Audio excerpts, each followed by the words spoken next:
Zenith career hub में आपका स्वागत है। यदि आप हमारे चैनल पर नए हैं तो चैनल को सब्सक्राइब कर दें। हम लोग Bihar board class 10 chapter 1 subject civics का लोकतंत्र में सत्ता की साझेदारी का ऑब्जेक्टिव क्वेश्चन को पढ़ रहे थे। आज हमारा ऑब्जेक्टिव का दूसरा क्लास है लोकतंत्र में सत्ता की साझेदारी चैप्टर का। तो ये देखते हैं। आज का हमारा पहला क्वेश्चन है, अलग अलग भाषा बोलने वाले लोगों के आधार पर सामुदायिक सरकार का गठन करने का अधिकार किस देश के नागरिकों को दिया गया है? इसका सही आंसर है बेल्जियम। हमारा नेक्स्ट क्वेश्चन है, काले दस्ताने और बंधी हुई मुट्ठियाँ किसकी प्रतीक थी? काले दस्ताने और बंधी हुई मुट्ठियाँ और श्वेत शक्ति का प्रतीक है।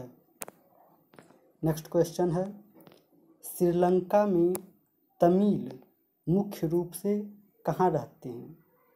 श्रीलंका में तमिल मुख्य रूप से उत्तर पूर्वी प्रांत में रहते हैं।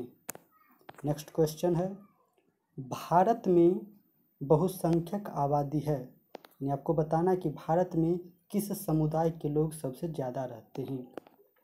तो भारत में सबसे ज़्यादा हिंदू समुदाय के लोग रहते हैं। नेक्स्ट क्वेश्चन है, पाकिस्तान में बहुसंख्यक आबादी किसका है?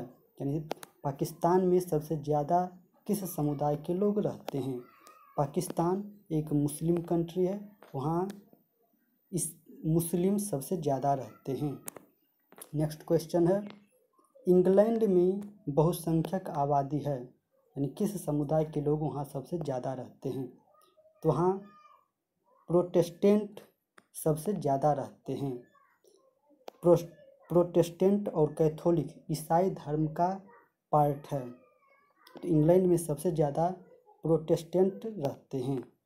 नेक्स्ट क्वेश्चन है, भारतीय संविधान के अनुसार भारतवर्ष को घोषित किया गया है। भारतीय संविधान के अनुसार भारतवर्ष को क्या घोषित किया गया है?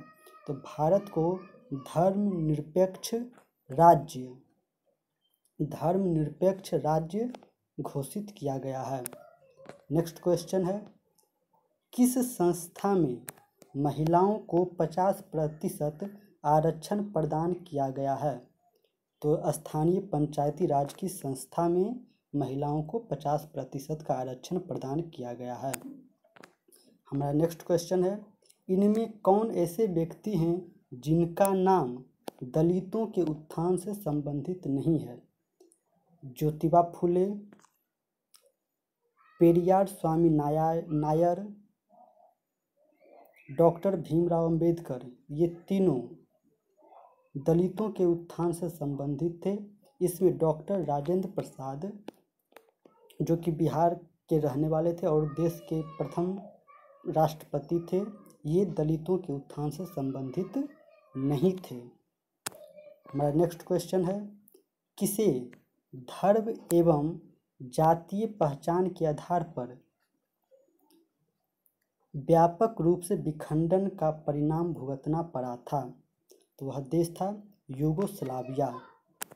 हमारा नेक्स्ट क्वेश्चन है, संविधान के किस अनुच्छेद में धर्म, वंश, जाति या जन्म के आधार पर, यहाँ मिस्टेक हो गया है लिखने में, भारत में किस अनुच्छेद में धर्म, वंश, जाति या जन्म के आधार पर किसी प्रकार का भेदभाव निषेध किया गया है? तो यह अनुच्छेद 15 में वर्णित है। यानी भारतीय संविधान के अनुच्छेद 15 के अनुसार धर्म, वंश, जाति या जन्म के आधार पर किसी का भेदभाव नहीं कर सकते हैं। हमारा नेक्स्ट क्वेश्चन है, बेल्जियम की राजधानी ब्रुसेल्स में कितने प्रतिशत लोग, यहाँ भी मिसप्रिंट हो गया, सच नहीं, यहाँ होगा डच। बेल्जियम की राजधानी ब्रुसेल्स में कितने प्रतिशत लोग डच बोलने वाले हैं? तो यहाँ डच का प्रतिशत है 20। हमारा नेक्स्ट क्वेश्चन है, बेल्जियम की राजधानी ब्रुसेल्स में कितने प्रतिशत लोग फ्रेंच बोलने वाले हैं? तो फ्रेंच बोलने वालों की वहाँ संख्या है 80%। हमारा नेक्स्ट क्वेश्चन है, सत्ता की साझेदारी की एक अनूठी एवं सर्वोत्तम प्रणाली किस देश में विकसित की गई है? तो वह देश था बेल्जियम। हमारा नेक्स्ट क्वेश्चन है, ऑस्ट्रेलियाई धावक पीटर नॉर्मन ने अफ्रो अमेरिकी धावक के प्रति पुरस्कार वितरण समारोह में अपना समर्थन किस प्रकार व्यक्त किया था?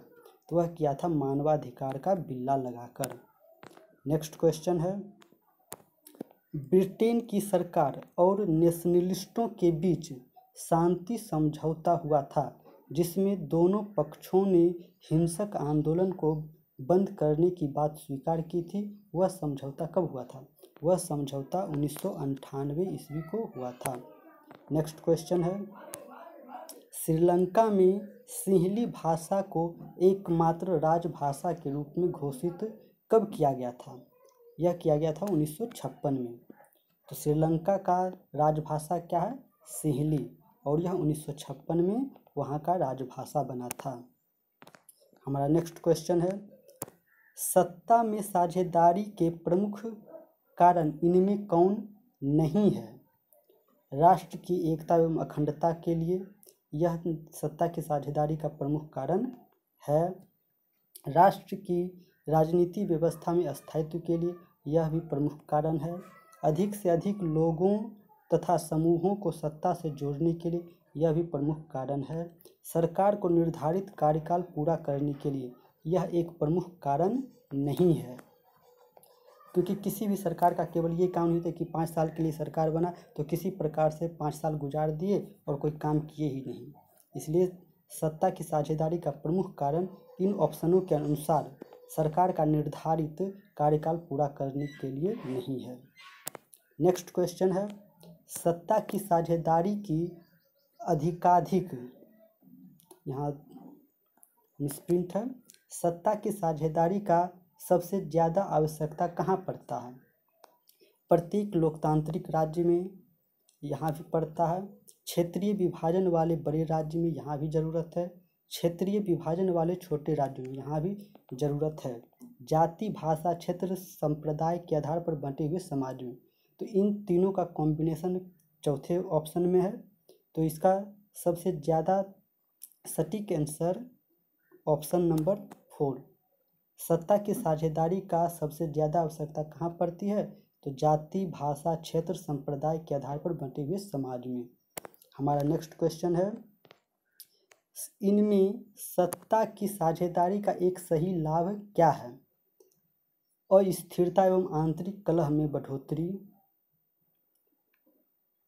यहाँ पूछा है कि सत्ता की साझेदारी का एक सही लाभ क्या है? अगर कलह होगा, लड़ाई झगड़ा होगा तो उससे बढ़ोतरी, उससे घाटा होगा। ये कथन गलत है, यानी ये लाभ नहीं है, इसमें हानि है। मतभेदों में वृद्धि, अगर मतभेद होगा तो ये भी हम लोगों के लिए नुकसान है, यानी ये भी सही लाभ नहीं है। समुदायों के मध्य टकराव में कमी, यह सही है। निर्णय लेने की प्रक्रिया में अनावश्यक विलंब करना, ये गलत है। अर्थात इनमें सत्ता की साझेदारी का एक सही लाभ क्या है? समुदायों के मध्य टकराव में कमी। नेक्स्ट क्वेश्चन है, अमेरिका में चलाए गए नागरिक अधिकार आंदोलन का मुख्य उद्देश्य क्या था?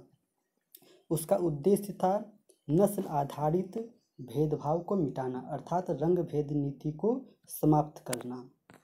हमारा नेक्स्ट क्वेश्चन है, इनमें कौन सा कथन भारत के संदर्भ में सही है? भारत एक विविध समुदायों का देश है, यह कथन सही है। भारत में धर्मनिरपेक्षता का सिद्धांत लागू है, भारत धर्मनिरपेक्ष राज्य है, यह भी सही है। भारत में धार्मिक सौहार्द एवं भाईचारे के सिद्धांत को माना जाता है, यह भी सही है। इनमें सभी कथन सही है, इसका सही आंसर होगा इनमें सभी कथन सही है। नेक्स्ट क्वेश्चन है, इनमें कौन सा कथन सही है? सामाजिक विभाजन अधिकांशतः जन्म के आधार पर होता है, सामाजिक विभाजन अधिकांशतः पारिवारिक होता है। सामाजिक विभाजन अधिकांशतः आर्थिक होता है। सामाजिक विभाजन अधिकांशतः राजनीतिक होता है। तो कौन सा कथन सही है? तो भारत में सामाजिक विभाजन ज़्यादातर जन्म के आधार पर होते हैं। हमारा तो आज के वीडियो में इतना ही। अगर ये वीडियो आपको अच्छा लगा हो तो लाइक बटन को दबा दें, चैनल को सब्सक्राइब कर लें ताकि नोटिफिकेशन आपको मिलती रहे।